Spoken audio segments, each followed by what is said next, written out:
Welcome to the Aural Apothecary podcast, authentic chat about medicines, pharmacy and healthcare in the UK. Pharmacists Jamie, and STC take on topical and controversial stories but keep it edgy yet light-hearted. Podcasts share their desert island drugs and joyful patient stories.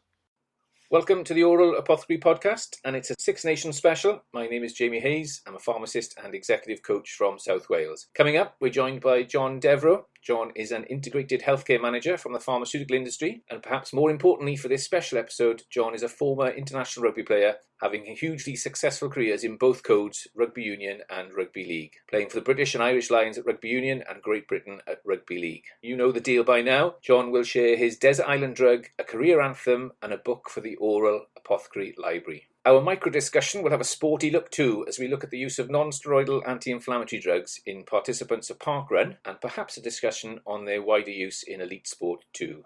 STC is in Bournemouth and Gimo is in Cardiff. Welcome both. Yeah, welcome. Thanks, Jamie. It's the week after Wales tonked England in the rugby. So as an Englishman living in Wales, can I just ask that we don't talk about rugby tonight, please? Well, Gimmo, you got no chance of that, mate. As a Welshman who lived in England for many, many years and having to go into work on a Monday after Wales have been beaten by England, I absolutely love, obviously now, being able to go in. Red shirt. Of course, today was St. David's Day, so I had my daffodil on as well. I had my leek on my back. I'm not going to lie to you, I'm still hungover today. But yeah, it was a great weekend. Great win, wasn't it, James? You were on the Zoom with me. It was still recovering, still drying out. My phone's been switched off, so I don't know what's been happening. Triple Crown, Grand Slam, here we come. When we started the Aural Apothecary, we talked about welcoming guests and colleagues from the entire medicine supply chain, and that included colleagues from the pharmaceutical industry. So therefore, it gives me great pleasure to welcome John Devereux to the Aural Apothecary podcast. 19 years of age, John was selected for Wales while still in the second year of uni. John is from my hometown, Bridgend, and I can remember his selection for that first Welsh cap versus England in 1986. He went on to have a stellar career in Rugby Union and Rugby League, gaining 21 caps for Wales. His last game was for Wales versus Ireland in 1989 at Cardiff. We'll come back to that later, I hope. He was selected for the British Lions Tour of Australia in 1989. He played for Widnes Rugby League for 8 seasons, played 10 times for both Wales and Great Britain Rugby League, and had a season in Australia with the Manly Sea Eagles. He signed for Sale Sharks at the start of professional rugby union, spending 3 seasons with the Sharks. He started with the pharmaceutical industry in 2002, part-time while semi-pro with Bridgend Rugby, then got a full-time with Roche for 10 years, educating healthcare professionals about carvedilol, torazamide and orlistat. Now he works as an integrated healthcare manager in specialties of generics and biosimilars. Hi John, thanks for joining us on the Aural Apothecary. How have you been managing during the pandemic, John? Oh, just like a bit of everybody, really. I think our new world is MS Teams and Zoom meetings, so it's a bit like Groundhog Day every day. I think we've all had enough of it now, and thank goodness for the vaccine rollouts, and still waiting for my date. But being still a youngster, I've got to wait a little bit longer, I guess. But yeah, it's a light at the end of the tunnel, certainly. There's so much that we could talk about tonight, John, around your career in professional sport, effectively, and your second career in the pharmaceutical industry. What I'm going to start with, though, is that transition, and I'll take you back to, if you can remember, that transition from finishing as a professional sportsman and then having to think about that next step and that next career. It's obviously big business now for the professional sportsmen and women out there about thinking of what does the career look like after professional sports. Can you remember back that far? I can, yeah. I mean, it's as you said, it's certainly now these days we're full-time professionals. It's, they're in the system all their career, and to then give up the sort of rugby, then to go into a profession, it's very difficult without having any experience previously other than being part of a team and playing professional rugby. But my case, I always kept my hand in while I played rugby. Even when I played rugby league, I still managed to hold a job down. I was working in for the Wimpy Group for 5 years. I worked for Wimpy Homes as a land negotiator for 3 years, and then I went to Manchester, and when I moved up north I actually was working for Wimpy Waste Management up in Manchester. So my philosophy was I was always one bad injury away from the scrap heap, I suppose, so I always wanted to keep my hand in, obviously, for thinking about life after rugby. So yeah, I worked a lot of my career, and I found the transition a lot easier when I actually did finish in rugby, and I managed to sort of get a job in pharmaceuticals as a part-timer, working just the mornings, and then in the afternoons and evenings I used to train with Bridgend, and it just worked out perfectly because I did that for a couple of years. as a part-timer. And then when Bridgend started talking about going full-time, that was my move to get out and to move into pharmaceuticals full-time. It's proven to be a great career move, and I'm still in it, so nearly 20 years later. But yeah, it's the transition, the skills and stuff I learned from playing rugby helped me, but also the experience of a number of different jobs, I suppose, over the years has helped me as well. And so let's take you back. What were those first medicines that you were looking after as you came into for Roche? It was a completely different world to having to go into a selling environment as well. But I started off actually selling Orlistat with Roche. We're not calling it selling, John. Educating professionals I've gone with.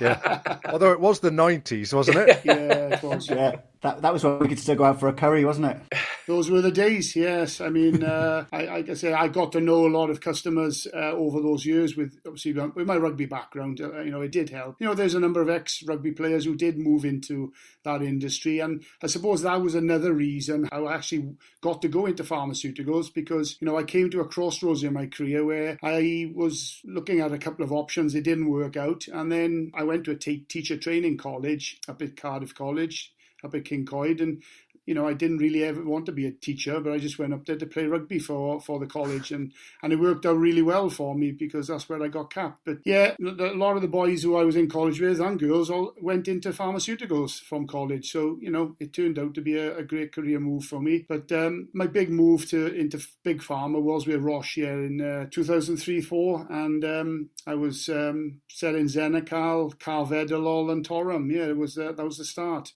I was like a fish out of water, because it was totally different to me, having to do all that. Yeah, I mean, do you think, it'd be interesting to know, was that based on your own sort of nous or advice? Because my son's of an age, he played for Cardiff schools, and a couple of his friends are on the pathway now to the Blues and all this sort of stuff. And of course, in their head, they're the next big star because they're 16, 17-year-old boys, but obviously not all of them are going to make it, and rugby's still not like football, really, is it? There's only a handful who'll make it, who'll be able to retire for life on what they earn. It is difficult. In my day, was schools rugby was important, and if you got into the schools rugby setup, there was a pathway for you. But I never did, so I never gave up. And by going to Kincoid, Cardiff College, that was my other route, and certainly that proved to be very successful for me because I had a very good time there. We had a great side, and we used to play all the first-class clubs in Wales. And that gave me the platform then to come up against the likes of Cardiff and Swansea, Llanelli. And it was in a big cup match against Cardiff that I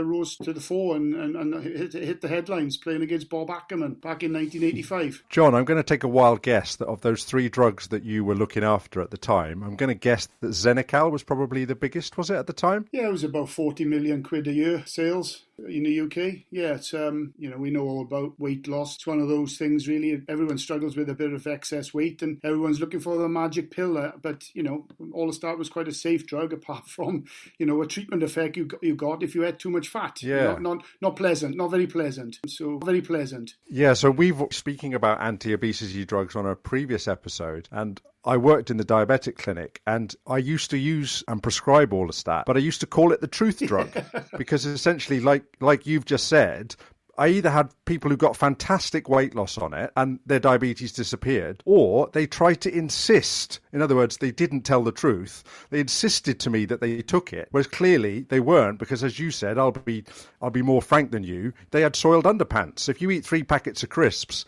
back to back when you're on Orlistat, you're going to feel the effects. So I think it's a great drug, because also there are no systemic side effects per se, because it doesn't get absorbed. And it's testament to the fact that it is still available today. It's not widely used, but I like it. It's a truth drug, I call it. Well, you can get it over the counter now, can't you? It's half the dose, 60 milligrams, but I'm paying 50 odd quid for it or whatever. But yeah, look, it's a massive industry, weight loss. There's so many other drugs and potions out there. It was a safe drug. There was another drug on the market, a competitor that had a couple of problems. Issues. Issues. Yeah. So it wasn't great to see that happening, but it was good for us because it just pushed Xenical further into everyone's prescriptions. John, let me take you back to the announcement of that first cap then, because there's a picture in one of the interviews that you've given in the media in the last couple of years of you being held aloft outside the Horse and Groom in Cardiff, a cracking pub back in the day. Louis Rees-Zammit, has just risen through the ranks to be the current golden boy of Welsh rugby. What was that feeling like for you back then as a 19-year-old? I honestly can remember it just like it was yesterday, because it was such a massive shock to the system. When that day in particular, I was in Cardiff Castle with a number of my college student friends. We were on a field trip looking at the architecture of inside of one of the buildings, and I got this chap entering the room like Mr. Ben coming into the scene and asking if there's a John Devereux here. There's a very important phone call for him. And first of all, I thought there was something wrong. Immediately an emergency at home. So I went with this chap and took me to this room, and there was a phone there, the old style, BT phone, and I picked the phone up and I answered it, and there was a chap on the other end that introduced himself as John Dawes, the director of coaching of the Big Five, the WRU, and he just said, hello John, it's John Dawes, congratulations, you've been selected to play for Wales on the 18th of January against England at Twickenham. And I just thought, this is a wind-up, and I had to, I literally had to ask him, you winding me up, it's got to be a wind-up, because I had no idea that the team was being selected that day. I was just going about my normal business, and from there I went back into the room, and it actually did sink in, and told everybody, and all the lecturers said, I think that calls for a celebration. So we went straight across the road from the castle to Womanby Street, is it? And the Horse and Groom, and we took over the pub. And the jungle drums got going. I mean, I was only with about 10 of my student colleagues, and the jungle drums started blowing because nobody had mobile phones in those days. And then there was about 200 students outside the pub, and we had all those great photos of me being pushed up on top of the captain at the time of the team, Hugh Bev, and his. We grew up together, me and Hugh. And all my friends and college friends around me, celebrating that and pulling pints behind the bar in the Horse and Groom. So, I mean, I didn't see much past 9 o'clock, but, it was... and it was an unofficial day off as well for the college. Let me fast forward your entire Welsh career then, 21 caps later. Your last game...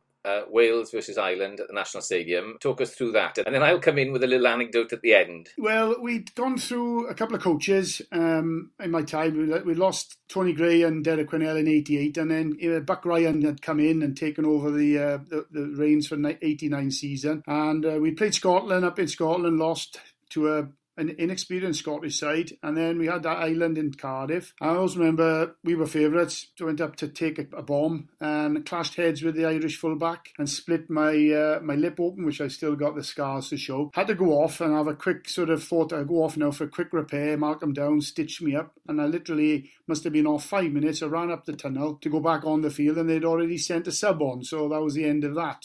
No blood bins in those days, so that was the end of my game, but also it turned out to be the end of my career, because Buck Ryan didn't pick me for the next game against England, and he didn't pick me against France as well. So that summer I went to the Lions with the tour to Australia. So that was great, because I thought my career was over there, being obviously effectively dropped by the current Welsh coach. So a harsh end to your Welsh career. It was, yeah, because at the end of the Lions tour, when I came back, obviously I went rugby league, so that was why it was my last Welsh game. The Exodus North. That's right. So let me take you back and listeners back to, so that was February the 4th, John, in 1989, your last game for Wales, because I know that on February the 3rd, STC and I were in a house party in Roath area of Cardiff, and in the house party there was a young medical student called Craig Williams, who's now a consultant in Princess Wales Hospital in Bridgend. Craig was in the house party suggesting that he looked after the stewards for the Five Nations games, which we found very difficult to believe. And,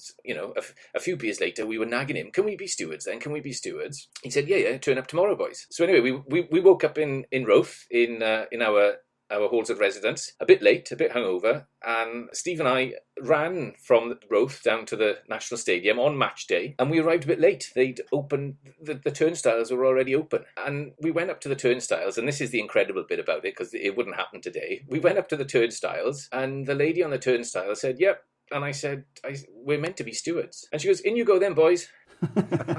and so we were in. We saw Craig. He gave us a steward's bib, and I spent the day stood in front of the West Enclosure, the old West Enclosure of the National Stadium, a real sort of heartland of rugby fans. The only person to get on the pitch that day, as a transgressor, used my shoulder to get on the pitch. So we were there. We were there with you. We were there with you, John. We were there with you, John.